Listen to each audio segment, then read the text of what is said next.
All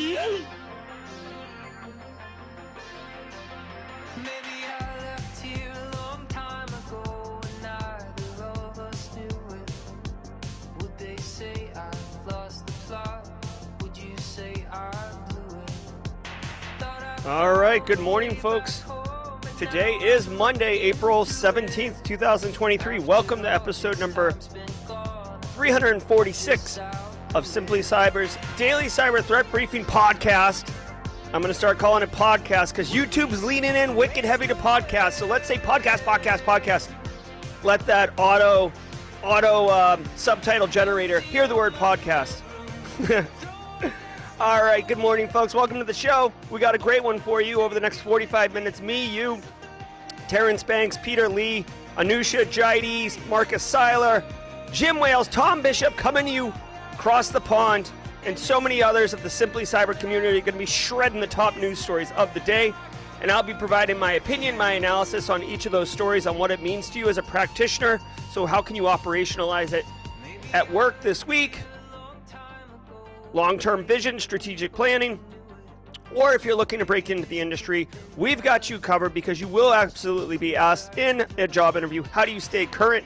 This, my friends, is a dynamite answer if you're paying attention, right? Just getting here and then putting it on autoplay and throwing your phone in a drawer, that's not going to cut it. You got to get engaged. But believe me, everything that you want is absolutely here, including incredible networking.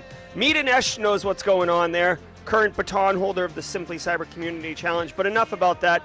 We'll get into that at the mid-roll. I'm very excited about that. But before we do, I want to shower the stream sponsors, the boosters, the ones who help keep the lights on here, starting with my good friend Brandon Pullover at Panoptcy. Brandon Corbin with the 4-month. Thanks, Brandon.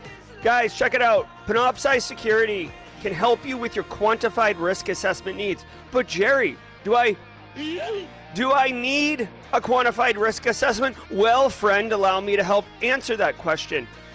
If you are a business, if you are responsible for InfoSec, if you are at all interested in how to best spend your budget, your time, your energy, where to focus your staff, if you're a one-person shop and you're like, there's only one of me and there's so much to do, a quantified risk assessment can tell you, statistically sound, based on facts and evidence, where you get the biggest risk reduction value for different initiatives and different efforts. You could do it one time and get about 3 years worth of value, 3 years of strategic roadmap out of it.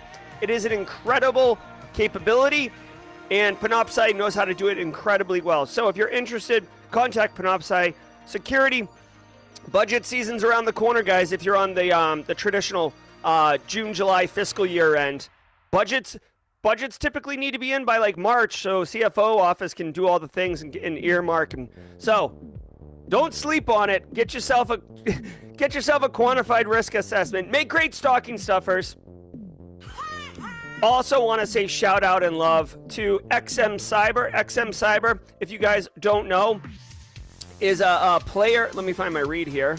I've got a good read. Where's my read? Read. All right, I don't know where the read is. Listen to this. XM Cyber is also a stream sponsor. Genuinely appreciate them. What I want to tell you about is they just released this Navigating the Paths of Risks industry report. Now, what makes the industry report on the state of exposure management in 2023 interesting is that it's based on telemetry and intel that XM Cyber has collected from all their clients across industry. And there's a lot of interesting things like, on average, only 10% of all vulnerabilities get addressed. On average, only 2% of vulnerabilities actually lead to critical asset compromise. So instead of trying to boil the ocean and close all the things, you can use a tool in the exposure management space like XM Cyber to actually pinpoint and identify where those choke points are and those critical junctures and close those attack paths and really protect critical assets. There's a link in the description below that will take you to this report. I have it printed out here, but my desk is a hot mess on fire right now because I took the weekend off. So when you work 7 days a week, you can kind of keep your stuff in order, but when you take a few days off, everything goes to crap in a handbasket. So somewhere around here on my desk is a report. I've been reading it. I find it good. Obviously, they're a stream sponsor, so I'm going to tell you about them anyways. But I can tell you, I'm reading the report, and it's good quality content. So if you're interested in that, go pick it up. Link in the description below. Also, want to say much love to Barricade Cyber, but more about them at the mid-roll because we got some special Barricade Cyber action. We've got some hot Barricade Cyber action coming. Literally, that's not even like just a thinly veiled sophomoric crude joke. Like, Eric's going to be doing the show Thursday and Friday this week, so stay tuned. More about Barricade Cyber at the mid-roll.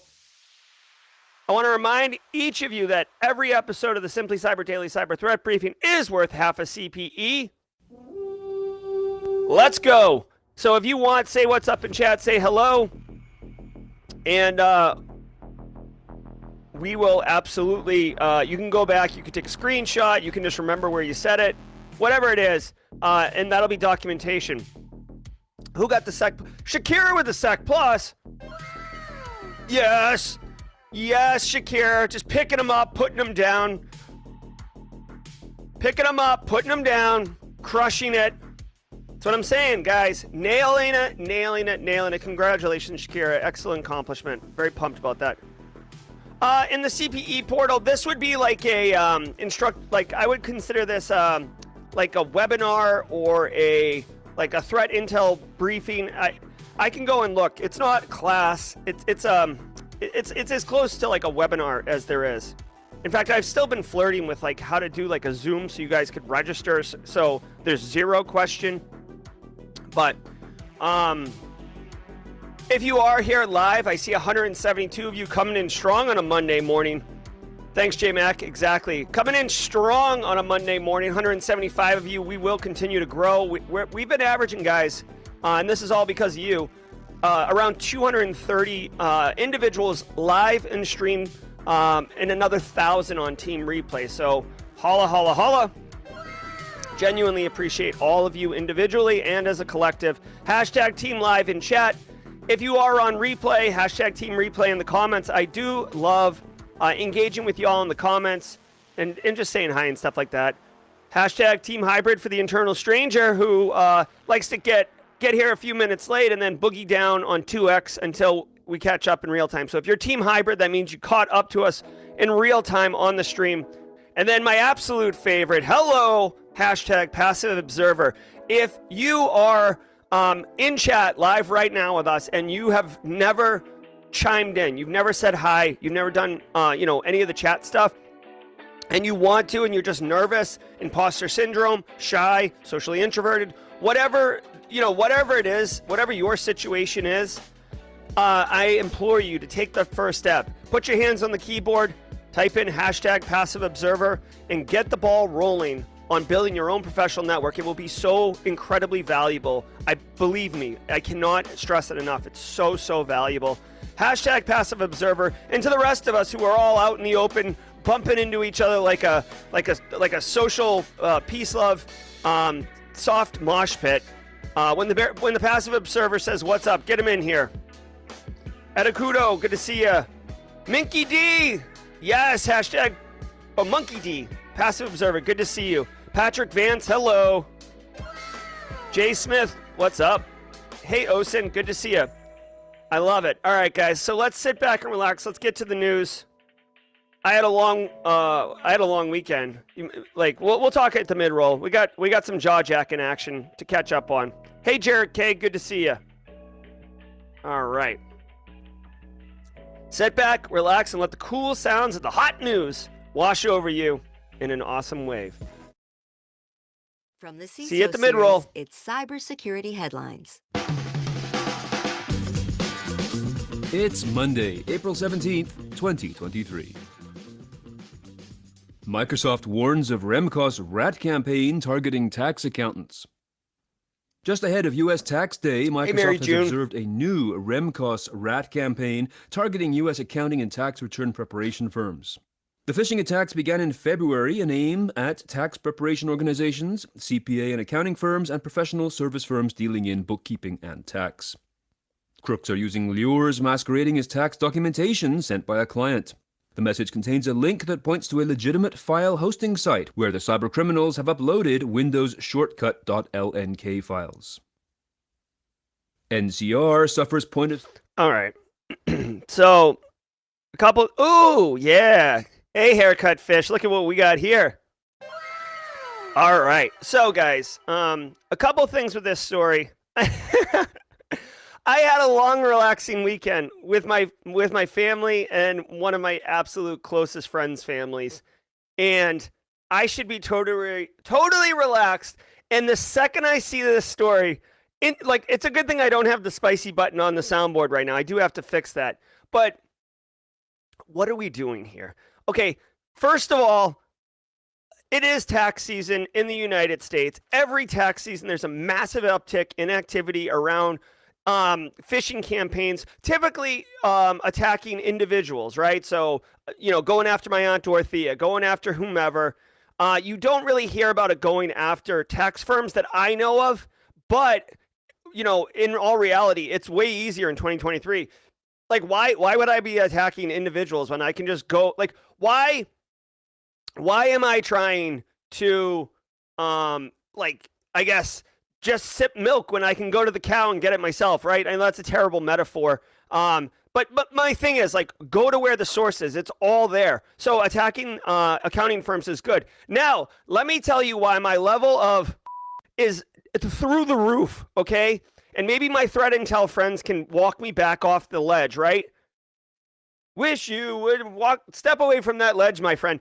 Listen, this campaign, this Remco's remote access Trojan campaign targeting U.S. accounting firms, Microsoft, Fortune 5, Microsoft, warns of a campaign that it saw in February 2023.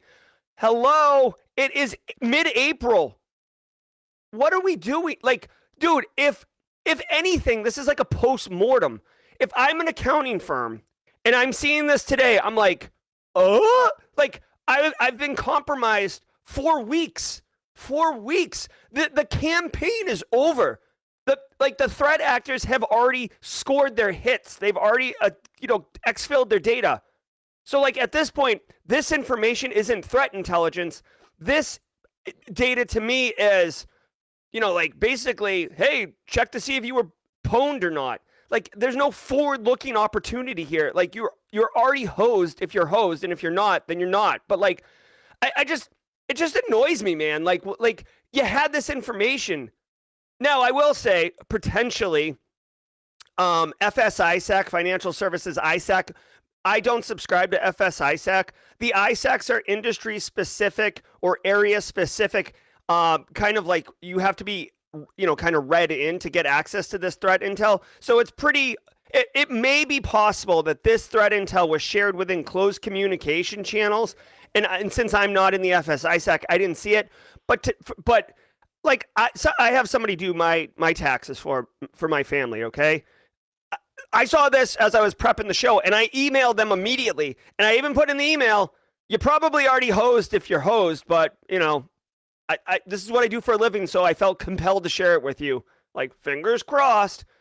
So anyways, okay. So all I would say is if you do support financial services, if you are into supporting tax businesses and stuff like that, you may want to look for whatever this Remco's rat indicators of compromise are, because a Remco's rat, or any rat for that matter, is going to be persistent on a compromised asset, right? So like Charlie CPA and Lucy CPA their machines are hosed, and realistically, it would probably be IT infrastructure. They're not going to pivot off of Carl's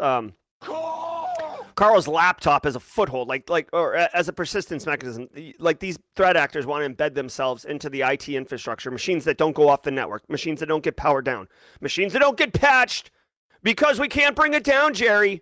You're going to have to hit that 1 hour patch window once a month after we install the critical functional new feature updates. Okay, enough. I'm angry. I had a long, relaxing weekend on a beach, and I'm coming in hot. So anyways, I guess the TLDR here is get into the ISACs, look for these IOCs if you support tax people, and enjoy a good infographic. Service outage after Black Cat ransomware attack. Spicy! NCR is suffering an outage on its Aloha point-of-sale platform after being hit by a ransomware attack claimed by the Black Cat/Alf V gang. The Aloha point-of-sale platform is used in hospitality services and has been down since Wednesday. NCR disclosed on Saturday that the outage was caused by a ransomware attack on data centers used to power the Aloha POS platform. All right, Google released. There was a lot going on there. I didn't really talk too much about this, but I do want to say not only IT. What? Did we just become best friends? Yep. Thank you for the support. A year and a half of threat briefings, my friend. Congratulations. That blue squad logo looks tight on you. Also, shout out, I'm assuming that's Brandon Poole on LinkedIn. Brandon Poole of Panoptcy Security asking about how Microsoft determines a campaign versus a dynamic threat activity. Good question. Good question. So NCR suffers Aloha point of sale outage. So So NCR is an American software and technology consulting company that provides POS systems and whatever. So this is like a lot in food and bev. I will tell you these point of sale systems in food and bev are incredibly not just complex, but they're very tailored and kind of curated for the individual. For the individual businesses. I will say, like, replacing a POS system and a food and bev is incredibly painful and disruptive to the organization, so they're less likely to do it. I have an amazing, like, so this guy that I spent some time with at the beach this weekend, me, him, and two other guys are like the closest brothers, the four of us. And one of the four guys is like a general manager, executive chef over a really successful hospitality group. And he just recently rolled out a new POS system last year. And I would talk to him, and he was like, "This is terrible. This is terrible. This is terrible." So you're dealing with a situation where people don't want to change these POS systems unless they absolutely have to. Now, Black Cat going right after that with ransomware. Black Cat, remember, is formerly DarkSide. They are a tier 1 threat actor group. Think of the tier 1 threat actor groups as almost like bands. Okay. So they used to be called DarkSide, and now they've regrouped under a different band name. And maybe the keyboard has changed, right? The keytar went to Europe to follow a girl or whatever. But for the most part, the structure, the approach, the strategy, the collective brain power remains intact, right? Like, you can switch the guitarist out, but John Lennon, he's writing the songs, right? George Harrison's writing the song. Like the drummer, sorry, Ringo. You can swap them out. That's what's going on here. So Black Cat ransomware hitting NCR. You've got to remember, I'm actually kind of curious. So if NCR is suffering it, I'm actually trying to determine what the level of impact is to the client base. Okay, so they're saying that a subset of hospitality customers are impacted. So this is actually this is a really interesting situation here. So if you hit my company and we're down for a few days, no big deal. But what they've done is they've hit the company and impacted the company's clients. So the food and bevs that are using the Aloha cannot run credit cards, which is terrible because that's the only service that NCR is providing to those clients. I will say they're going to clean up quickly. I wouldn't be surprised if they pay the ransom, honestly, or they already have. And the clients are not going to likely move off of Aloha POS simply for the reasons I just told you. Transitioning to a different POS, it's not like downloading. It's like, oh, I don't like the Gmail email app on my phone. I'm going to download Thunderbird email app onto my phone.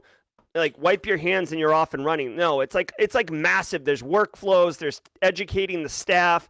There's specials. Like, there's a million things with these POS systems. So that's really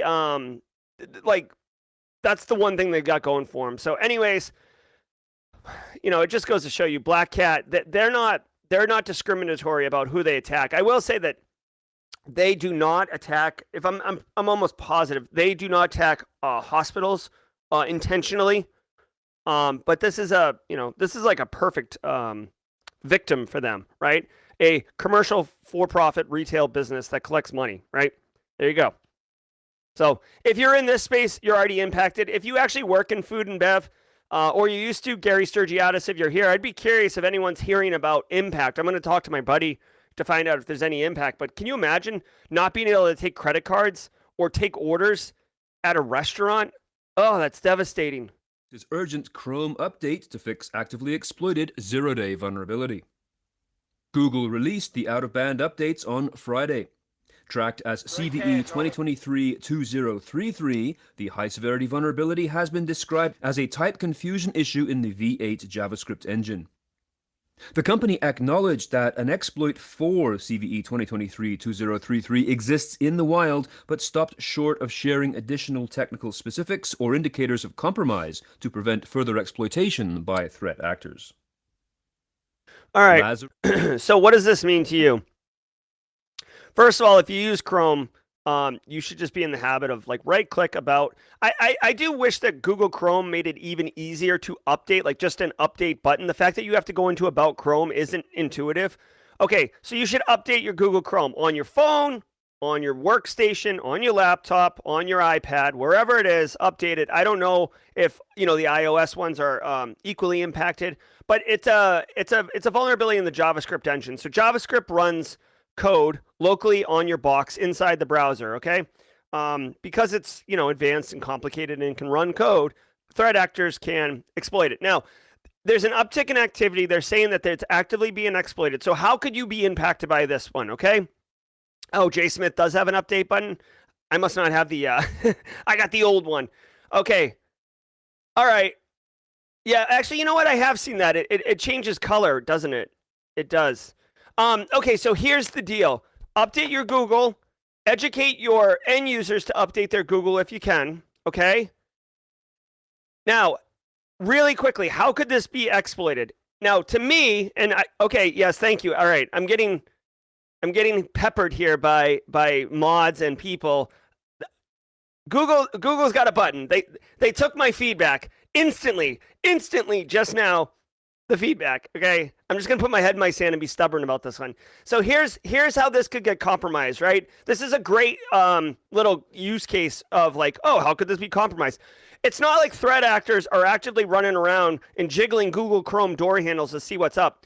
If you're running a vulnerable version of Google Chrome, you might get sent a link to a website. They might put a link in a social media post. And this is like a watering hole attack. So you go visit that page, and the page will load that JavaScript that knows how to exploit this vulnerability. And then boom, they're exploiting your machine. Now, I don't know the level of exploitation because you got to think of it as like striations in earth or dirt or whatever, or like the sand where you put the colored sand in and then you put more colored sand into the glass jar and you've got like layers, or cake if you're into sweets, right? If you get exploited and it's in the browser, it might be just contained to the browser, and this is where threat actors do like cryptojacking or suck out your passwords and stuff, saved secrets from your browser. Sometimes they can exploit it and exploit down into the operating system through the browser, right? So there's different levels of pain. I'm just trying to look right here to see if it says anything about how bad it is. It doesn't say in the article like what the level of exploitation is, but just know that you could get sent an email and go to a website and get watering hole attacked or something like that. So my advice, patch it because it's relatively painless to patch your browsers and reboot. All right. Hacker group evolves tactics, tools, and targets in Death Note campaign. Ooh. The North Korean threat actor known as the Lazarus Whoa, Group look at has this. been observed shifting its focus and rapidly evolving its tools and tactics as part of a long-running campaign called Death Note. While the nation-state adversary is known for persistently singling out the cryptocurrency sector, recent attacks have also targeted automotive, academic, and defense sectors in Eastern Europe and other parts of the world in what is perceived as a significant pivot, using job descriptions related to defense contractors and diplomatic services as its primary decoy. The Death Note cluster is also tracked under the monikers Operation Dream Job or Nuke Sped. All right, so I do have a soft place for like Hercules monochrome green on black. Like my terminal shells look like this. It's very nice. Lazarus Group is a tier 0. Like they are beyond tier 1. They are a tier 0 as far as I'm concerned. Next to like Russia's Cozy Bear, like they are like preeminent top. You know, like they make the all-star team for ransomware threat actors every single season. Okay, they're a first ballot Hall of Fame inductee into the Cyber Criminal Hall of Fame. All right, Lazarus Group. And if you want to see what they look like, just Google Department of Justice Lazarus Group. They have indictments out. They'll never be brought in, but you know what I mean. Okay, so I'm looking quickly at this workflow. I don't know if this actually maps to what Lazarus Group is doing because they have malicious secure PDF.exe and then it exploits some type of Foxic Connect PDF. There's lateral movement. This to me, this doesn't really resonate with what's going on here, but all right, so they're shifting their focus, which is interesting. They've always been incredibly financially focused, cryptocurrency financial.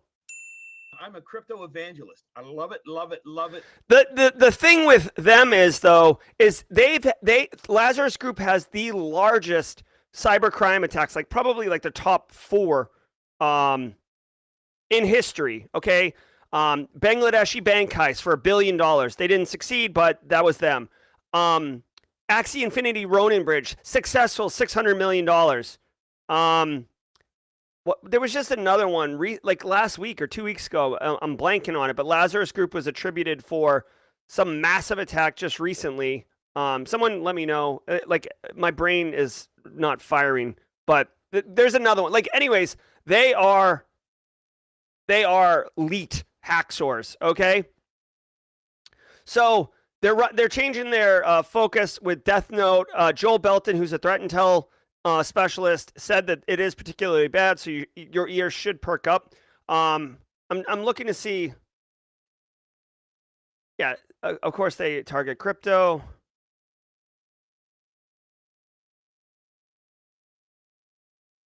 Okay, so they're saying in here. They're saying, yeah, I see it, Joel. They're saying in here, here, let me do this really quickly since Joel's pinging me. They say in here that they've switched to decoy documents and job descriptions. There's been numerous instances of Lazarus Group trying to get jobs, like job interviews and stuff like that in different industries. It sounds like now they're targeting government defense contractors, diplomatic services, so trying to embed themselves in different, kind of critical roles, critical spaces. So, at the end of the day, it's like, well, what's the absolute? Oh yeah, see now we're talking. Look at this: legitimate software, Racket downloader, possible backdoor C2. Oh my God, hold on.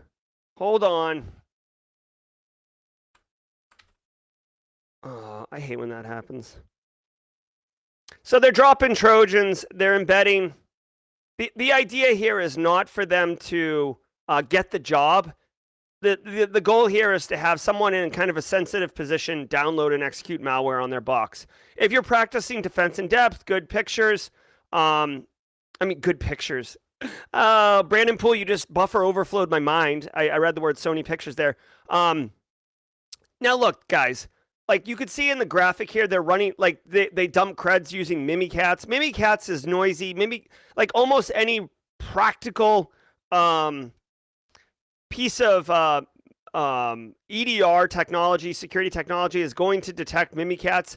Now, if you disable, anti-malware EDR technology, then run Mimikatz, then yes, you won't have a problem there. But anyways, just be on the lookout. This is something Lazarus Group has been doing for a while. They're targeting, they're just targeting defense contractors now. And trying to get HR people to open up malicious PDFs, right? The threat actor employed a Trojanized version of Sumatra PDF to initiate its malicious routine. Yeah, just use Adobe like everybody else. All right. All right, so there's that. Joel Belton sent me this. Oh, this is a nice little write-up on Lazarus Group. I do like a good briefing. Let me see where we're at here. Oh, yeah. Got a nice little a cyber attack kill chain workflow. Oh, this is nice. This is nice, Joel. Thank you. Guys, check this out. Ooh, we got a pie chart. Some donut graphs. Yeah, boy. All right. Hold on. Let me drop this link in chat. If you're looking for some visual, some eye candy, some threat intel eye candy, go ahead and get on that. Let's do the mid-roll. This episode of Cybersecurity Headlines is made possible in part by Pantera. Today, over 60% of cyber attacks involve the use of exposed credentials. Did they say Now, for the Pantera? first time, security teams can address this critical threat head-on.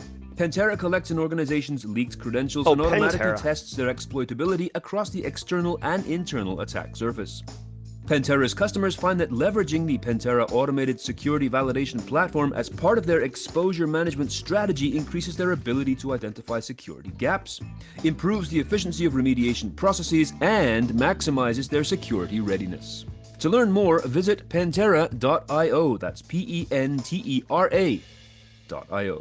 Oh my God. They typically do week-long sponsorship roles. So all week, we're going to be talking about a vulgar display of InfoSec. If you know what I'm talking about, you know what I'm talking about. It's a little dated of a reference, but Pantera is a force to be reckoned with. Google vulgar display of power cover, or the album art. It's a guy getting punched in the mouth. It's as docile and as pro everything as I am. That was an awesome cover, and the cover actually perfectly captured the attitude and the energy of what that entire album was. Ooh. All right. It's mid-roll, so let's do this. Oh, yeah, Pantera. Here, at Jaw Jacking, I'll bring it on. But, guys, it's the mid-roll. All right, I want to thank all of you for being here today. Like I said, 272 of you. This might actually be a new record, so congratulations, all of you. Thank you to the stream sponsors, Panoptcy, Brandon Poole in chat right now, and XM Cyber for your continued support. Genuinely appreciate that. But I want to say holla, holla, holla to Barricade Cyber Solutions. We got some Barricade action coming up later this week, guys. Barricade Cyber Solutions is dedicated to helping businesses from cyber attacks and recover from the damage done. Cyber attacks can cause massive issues for businesses and send dedicated, hardworking business owners into turmoil. But Barricade Cyber Solutions knows how to mitigate the damage done by cyber incidents. Check them out at barricadecyber.com. Links in the description below. You can scroll down. This is Barricade Cyber's website. Eric Taylor, Chief Investigator and President of the company. His calendar's right here. You can literally just get on his calendar and meet with him at 10 a.m. today. Eric's a good guy, a great guy. And just as a programming note, Barricade Cyber Solutions' Eric Taylor will be hosting the Simply Cyber Daily Cyber Threat Briefing podcast this Thursday and this Friday, April 20th and 21st. I will be on location in San Diego, and I will be unable to run the show. And Eric is, volunteered to step in. He does a great job, a different vibe, different feel, but equally great coverage of all the content. Guys, I want to let you know that there's a lot of time still. I took the whole weekend off, and so I didn't send the newsletter out this morning. I will be doing this after the show airs today. So if you want to get this week's newsletter, you still have time. Go to simplycyber.io/newsletter. But Jerry, I already get newsletters. I don't need another newsletter in my inbox. I call it a newsletter just for colloquialism, but what it is it's an email I write with 3 pieces of actionable intel that you can use, one for each audience: end users, your IT peers, and your executives. And it's like, it's snackable. You could turn it really quickly and help do something that reduces cyber risk for your organization, like almost immediately. So go sign up for it. If you don't like it, you can unsubscribe. I don't care. It doesn't bother me. It's not like I look at the unsubscribes and weep softly to myself. It's just a service I'm trying to hook up for our community. the Simply Cyber Community Challenge. Medine did a wonderful job and is about to pass the baton, guys. The Simply Cyber Community Challenge is an initiative that I started up in order to help people build their professional network beyond Simply Cyber. Right now, Medine's got the baton. Please tag somebody, and that individual will go on LinkedIn, post their cyber story, hashtag Simply Cyber Community Challenge. I suggest, I recommend, I implore you to go comment on that person's post. Search for Simply Cyber Community Challenge. You will find them. Not only comment on that person's post, but connect with anybody that is not a first-tier connection in that network feed and build your network, okay? You're going to love it. 50 people have posted for the challenge. It's fantastic. Jenny Housley. Edakudo Joseph. Medine with the tag. Nice job, y'all. Nice job, y'all. All right, guys. So every single Monday, my 7-year-old, my beautiful boy, who's very artsy, he has Monday's Art of the Week, Callan's Art of the Week. So he did this last week because he does get his work done before he goes on vacation, unlike his old man. So we've got a classic, a Minecraft banger. Steve, inside the lines, very sunny, very, very happy kid. Very nice. Thank you. And it says, you are such a big bird. You are such a big bird. Apparently, this is how the kids kind of like make fun of each other now. You are such a big bird. Drew by Callan. So thank you so much, Callan, for your Art of the Week. All right, guys, let's get back into the news. Let's get back to the news, and then we could talk on the jaw-jacking. Microsoft shares fix for Outlook issue blocking access to emails. In a support document published on Thursday, Microsoft stated that after updating to Outlook version 2303, users may be unable to view or access Microsoft 365 group calendars and email messages in Outlook Desktop. The buggy Outlook version was released to the current channel on March 28th. Microsoft says the Outlook team is working on a solution to address this known issue and shared a temporary workaround until a fix rolls out for those experiencing problems while trying to access their emails. All right. All right, so guys, if your client base is running fat client Outlook, so they're not doing Outlook in the browser, they're not doing Outlook on, I would assume Outlook on your phone isn't impacted by this. I would suspect that this is the fat client Outlook, Outlook desktop. And users may not be getting emails. Now, here's the thing. They may not know they're getting emails yet. So your help desk tickets, if you're a smaller business and you're kind of a one-person shop, you may get intermittent comments of, it seems weird, I'm not getting an email, or somebody said they sent something, I'm not getting it, it's kind of weird. It gets even more compounded with complexity because some users notice it self-resolves. That's a really good one. That's what you want. It makes me think of the meme of Michael Scott, where the guy's like shaking his hand and he looks like he's like, got a mullet and stuff. It's like getting complimented for fixing the CEO's email. And then the other thing says like Outlook self-resolves. And you're just like, yeah, like you're no problem.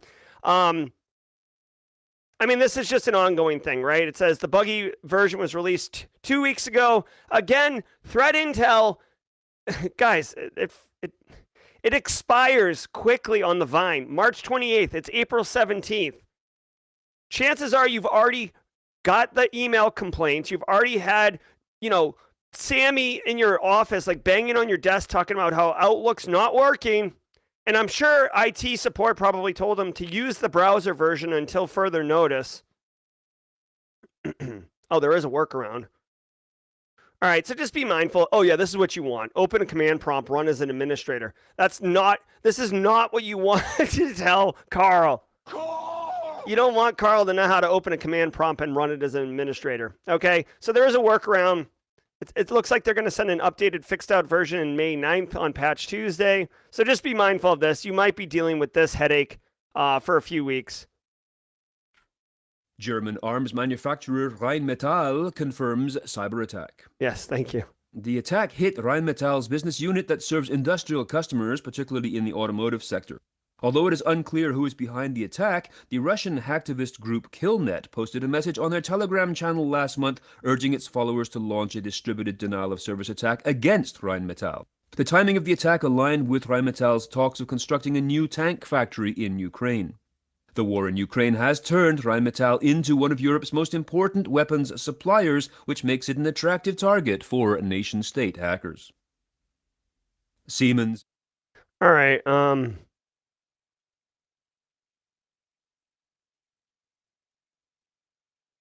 on one second.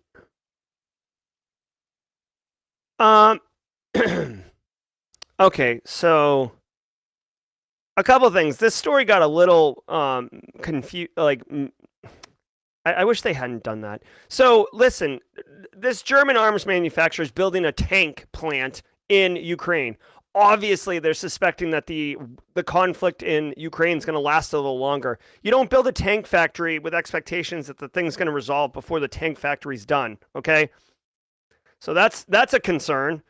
Second of all, obviously, pro-Russia groups are like, whoa, we're not interested in a Ukrainian tank factory just pumping out tanks like you read about. So Rheinmetall gets attacked from a cyber attack. Now, what's interesting is it says they're investigating the extent of the damage, but then they also mention this Killnet thing.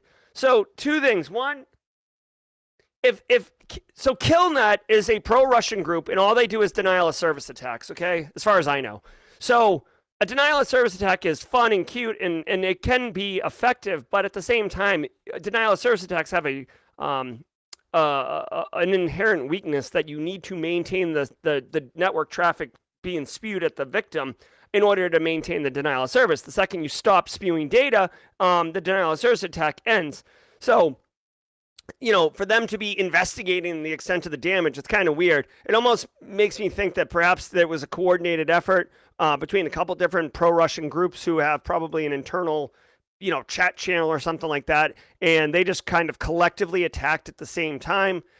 So we'll see how that goes. One thing that the story did say that I found a little, I want to be careful with the words I choose. That I found a little surprising is that Killnet, they're supposed to be this really effective, tier 1 denial of service weapon capability. And they ask their users on Telegram to send data and attack the Rheinmetall, network IP address range or whatever. To me, that's like Bush League. That's like so Bush League. Like, if you're going to do it well, you say, I have my own, compromised assets. At 0600 hours, I'm going to send a coordinated attack. We're going to execute with military precision to knock over this business or whatever.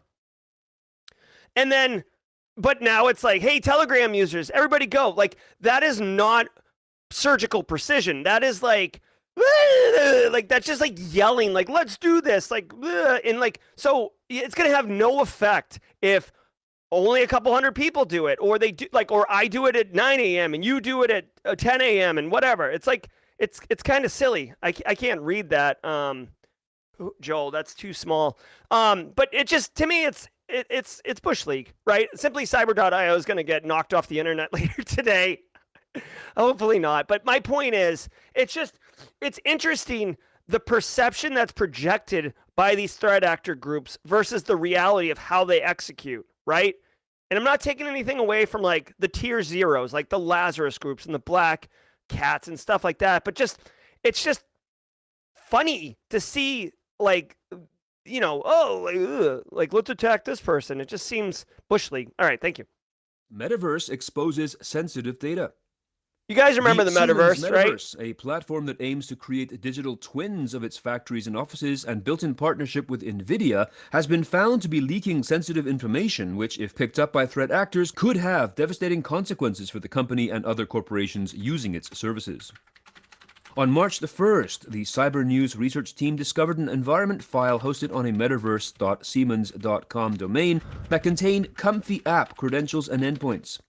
It also discovered Siemens leaking 4 sets of WordPress users and 3 sets of backend and authentication endpoint URLs on different endpoints of the affected systems.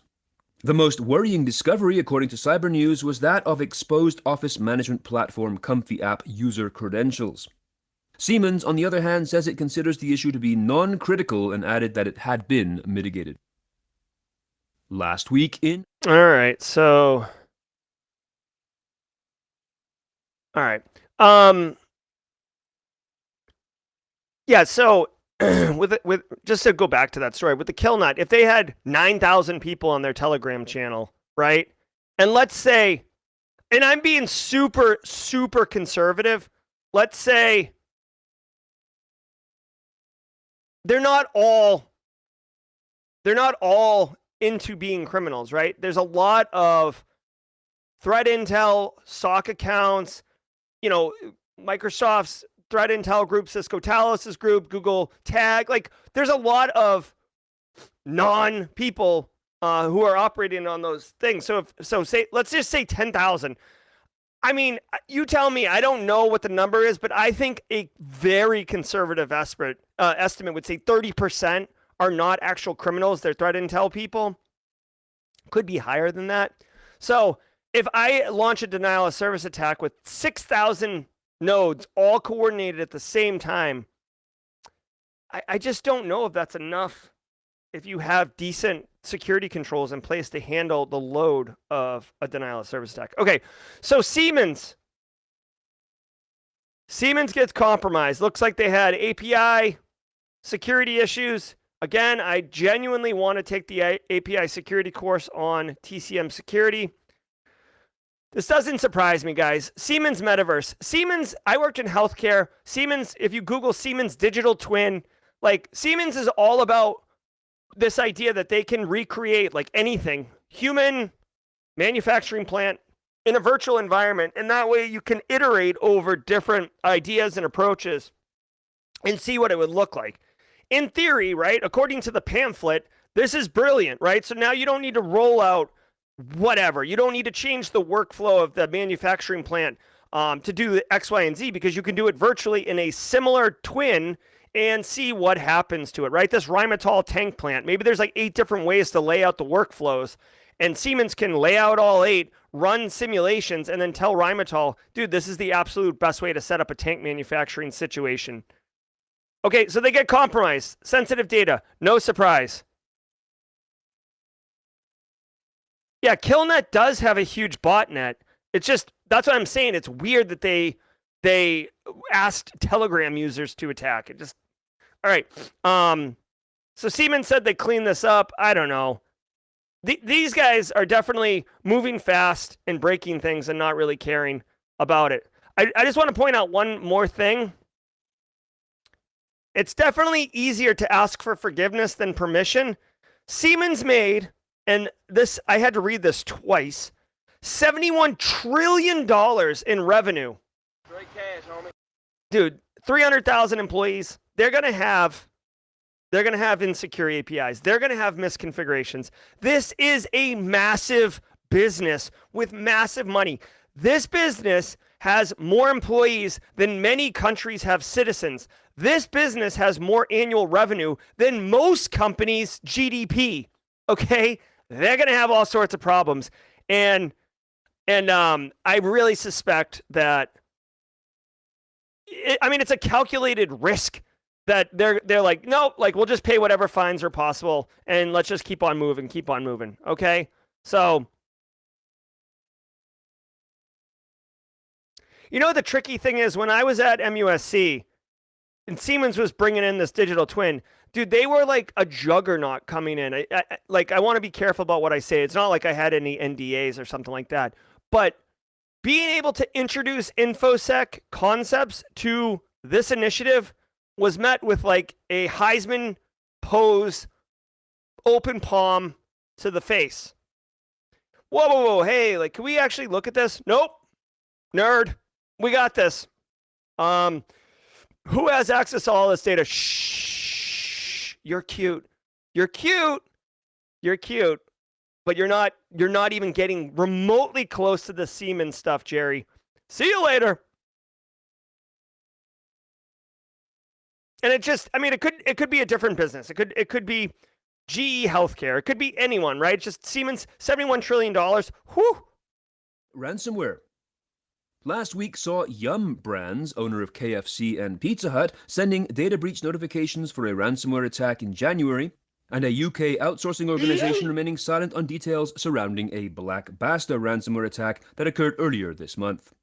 In other news, Dark Angels ransomware launched a data leak site. Vice Society now uses a custom PowerShell script for data exfiltration. There's a new Cadavro vector ransomware entering the environment, and Lockbit claimed to have breached Darktrace. A Windows 0 day was exploited in Nakayawa ransomware attacks. Rochester Public Schools in Minnesota closed operations due to an attack.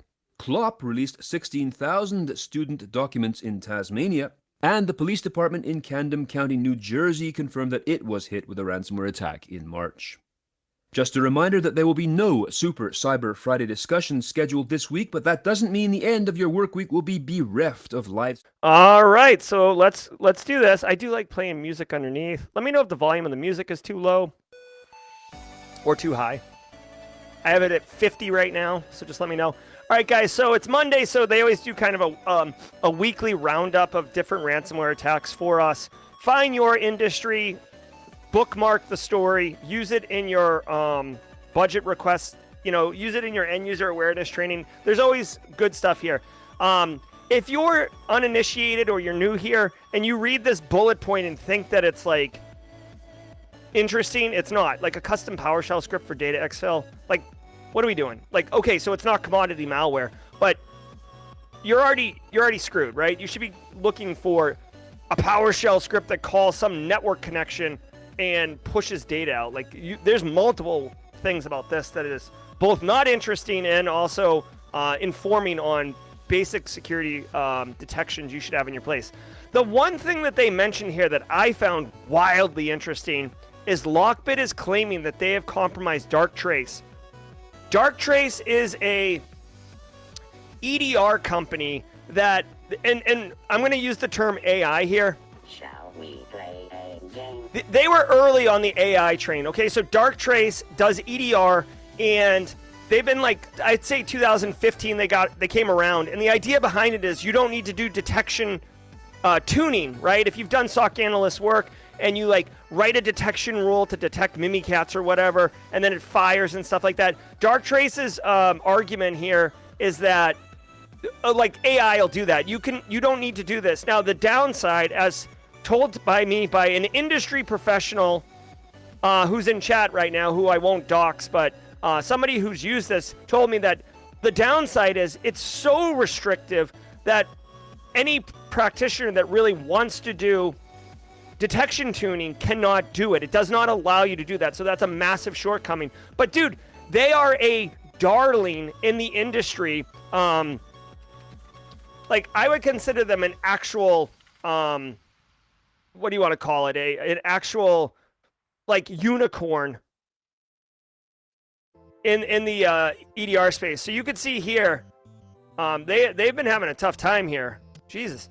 Like if they got compromised in the last week, that has not been the problem for them. They were trading at $4 a share. If this is the same company, they've gone down 10%. Yeah.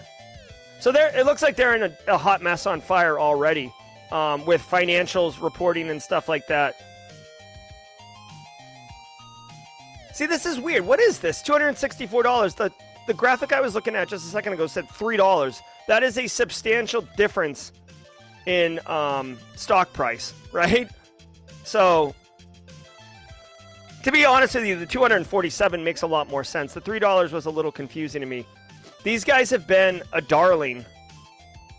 Look at it, it was trading up at $500. Can we do a 5-year? And I could show you what I was talking about. Yeah, see, in 20... Oh, they must have gone... I'm sorry to be such a spaz on this stream. They must have gone public in 2021, but they were around before, getting series funding. Yeah, well, guess what? If Lockbit is... If Darktrace is saying Lockbit is lying, and then Darktrace comes out, or Lockbit comes out and proves it, that's going to be really ugly for Darktrace. Darktrace, cool product. But anyways, that's interesting, dude. Anytime, it's not good. It's a compounded problem because think about it, dude. You're an EDR company. You're supposed to be preventing people from getting cyber attacked, and then you get ransomware. That is not good for the sales engine, right? Hey, aren't you the guys who got popped? Why would I use your tool? Are you using your tool and it didn't detect or stop it? I'm good. I'm good. I'll use your competitor. Thanks. All right. So let me wrap this up really quickly. I'll answer your question in a second. Taekwon Gong. Actually, in short, you don't have to have a high IQ. You can have a high IQ. You can be really good, but you can also have a low IQ. There's a lot of point and click. Lockbit ransomware is a service model. Like, all you need is access and be able to click on some stuff. Some threat actor groups will even give you like an SOP Word document that you follow and just do. You don't even need to understand what's going on. All right, guys, I've got a special surprise for you, okay? This is very cool. This is launching today, okay? So where's my LinkedIn? I don't know if you guys know Josh Beeman from Security Blue Team. Senior SOC Analyst, Security Blue Team. They are launching literally right now. It launches in 4 minutes. SciSec Careers. I'm going to put a link in this, okay? Oh, by the way, this is the jaw-jacking section. So if you were here just for the news, I probably should close this out. If you were here just for the news, thank you very much. I genuinely appreciate it. Hit that like button on your way out. It goes a long way to helping others discover Simply Cyber. I hope you have a wonderful week. Remember, tomorrow, the Daily Cyber Threat Briefing podcast is at 10 a.m. Eastern Time. It is the final 10 a.m. Eastern stream until further notice. So we had a good run, 10 a.m. people, Left Coast people. I love you. And if you can't make it for the lives, West Coast, I understand. It is what it is. All right, guys. Now, if you're here for some jaw-jacking love, let me tell you guys about SciSec Careers, okay? Check this out. Here's a link in chat. Okay? This is a brand new, like, think of it as like a job posting board, okay? Except it's entirely focused on cybersecurity careers, and it's built by the people at Security Blue Team who understand cybersecurity, okay? You could search on different job titles, different opportunities, okay? Offensive, defensive. I got a tour of it the other day from Josh. Very cool. Junior defensive content engineer. I don't know if this is remote or not, but Security Blue Team is their company, so they've got job postings for their own company. The best part is you can now see the salary. I don't know if you guys can see this, but like you can literally, this is the salary. They tell you the salary, which is brilliant. Like, that's one of the big problems, because who wants to, like, if you have salary minimum requirements, you don't even have to waste your time applying to these things. So they really take into consideration that person's time, right? It's easy. It's free to use. You just you have to register an account, and then you have to verify the account, and off you go. Here, I'm gonna see if I can do CISO. Actually, let's do SOC analyst. Okay, I won't do me. I'll do a general. All right, so maybe it's not tuned yet, or actually maybe I don't know how to use this platform. All right, they're populating it now. You can see that they actually have the level, right? So executive, mid-level, junior, entry-level. So we could just do entry-level and junior. That's good. Internship for full-time, part-time. Guys, I want to tell you too, don't sleep on internships and contract labor jobs. If you get into a company, and this is a fact. Let me go full screen on this. This is a fact. If you get into a company and you bust your hump, I'm telling you, like, they will want to hire you, okay? So don't be like, that's a little risky. I'm telling you, it's a really good opportunity to get in and show what your value is and how you can kick butt, okay? Think of it almost as like a really long job interview that you actually get paid for, and you have a higher success rate of getting the job because you will be able to show that you kick butt, right? So don't sleep on that. Post the link. I got you, Alana. There we go. Boom. Elite Gunslingers in the house. What's the best job for remote work? Abed asks. Abed, I mean, that's a really personal question. Not like, oh, how dare you ask me like a personal question, but like, you know, you could do a SOC analyst remote. If maybe you like to be a night owl, you could do SOC analyst third shift. That's good. GRC analyst. If you like to get in front of people, if you want to be a road warrior and not have a home base, you're like truly remote where you're moving around places. Consulting could be good for you, like an auditor, right? So there's a million different things. Pursuit of Bliss just passed Sec Plus on Saturday. Boom! Nailed it, Pursuit of Bliss. Very good. Medina Sheets tagged Abed Sharab. So Abed, I know I just answered your question about remote work. Holler at me, Abed, and let us know if you pick up the baton. Yeah, hey, Anna Lynn, it's been a minute. Good to see you. And Anna Lynn with the Blue Squad membership logo. Thanks for the long-term support, Anna Lynn. Great to see that squad logo. Looks good. Any tips for the first day as a SOC analyst? Oh, yeah. Absolutely. Like, be ready to absorb. It's going to feel like a fire hydrant of information coming at you. Ask about any playbooks that they have that you can read. Ask. Don't be shy to ask people.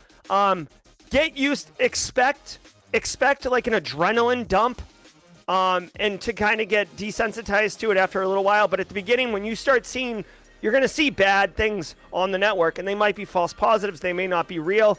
You're going to have to work through that, but it's going to be exciting. You're going to have a great time. Obviously, as a SOC analyst, you need to be informed on threat intel. So, you know, obviously, Simply Cyber Daily Cyber Threat Briefing's excellent at delivering that, but you're going to have to get more. But congratulations. Yeah, ask a ton of questions is nailing it, Anna Lynn. Oh, cool. Allison Van Stone got to meet Josh Mason. Very cool. Has someone blogged the first 9 days at their new job? I know KevTech was sharing a lot. Actually, you know what? Speaking of that, I actually have a video series. I think it's a playlist. Or, hold on. How do I... This is all... Oh, I'm playing I'm playing Haiku Pro at 4 o'clock today. And it'll be a follow-along. If you don't know what a CTF is, or you've been intimidated by CTFs, today's stream, you can play along with me, and I will be walking you through step by step how to play a CTF, what the value of CTFs are, how to get the most value out of a CTF, and we'll be hanging out, having a good time. It'll be wicked fun. Yeah, I actually have a video.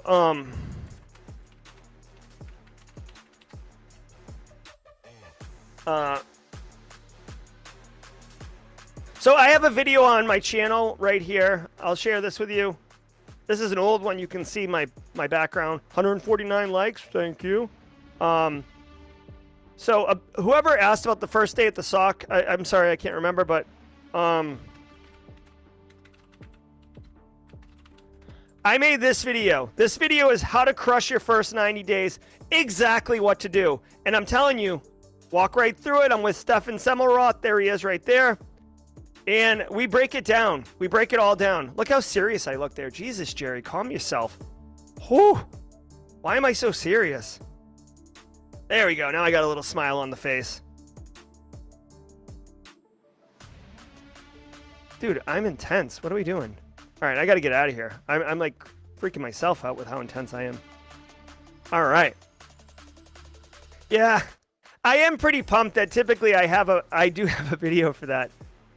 Oh, hey, Brandon Parsons. Okay, thank you, Brandon. Thanks for letting me know. Yeah, cropped hair, beard. Yeah, super intense. I'm West Coast Jerry now. This is East Coast upper, like, this is like New England, hard gas, always grinding. And now I'm West Coast Jerry. Got the Lima Charlie gear.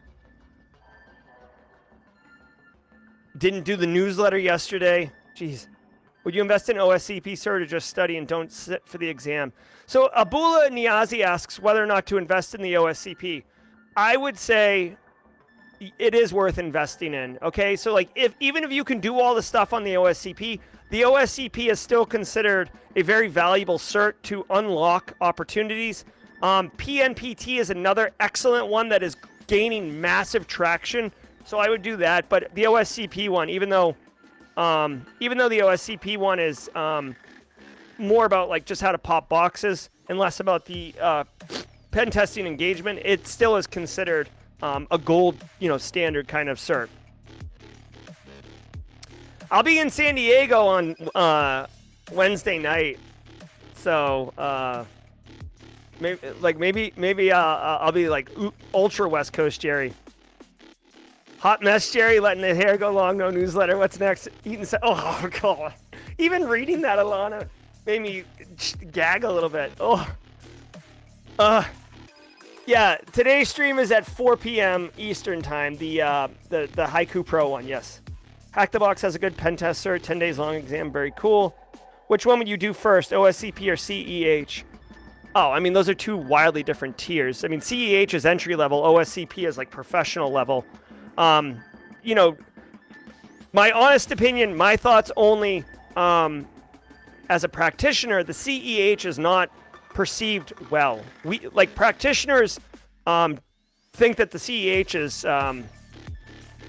a joke, okay? But if you need a CEH to get a job or something, then go for it, okay? I'm not downplaying that it has some value in the market. I'm just saying that a multiple choice exam that doesn't involve hands-on keyboard for a very technical hands-on keyboard skill, it doesn't translate well. Pursuit of Bliss, do you want the Simply Cyber Community Challenge?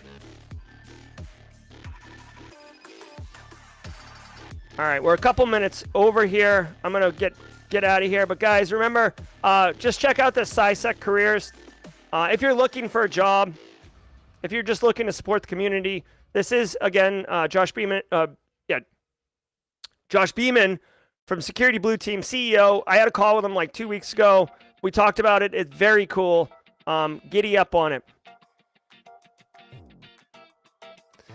All right, there's too much sour cream action in chat right now. I'm going to have to get out of here. All right, Pursuit of Bliss. All right, guys, I hope you had a good one. I'll get that newsletter out. I'll be here tomorrow at 10 a.m. Eastern Time, Wednesday, 8 a.m., and then our good friend Eric Taylor will be taking the mantle and taking us home the rest of the week.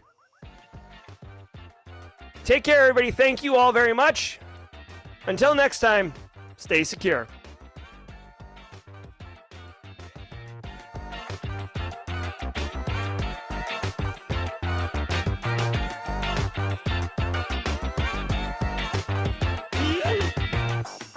Bow, bow, bow, bow, bow, bow, bow, bow, bow, bow, bow.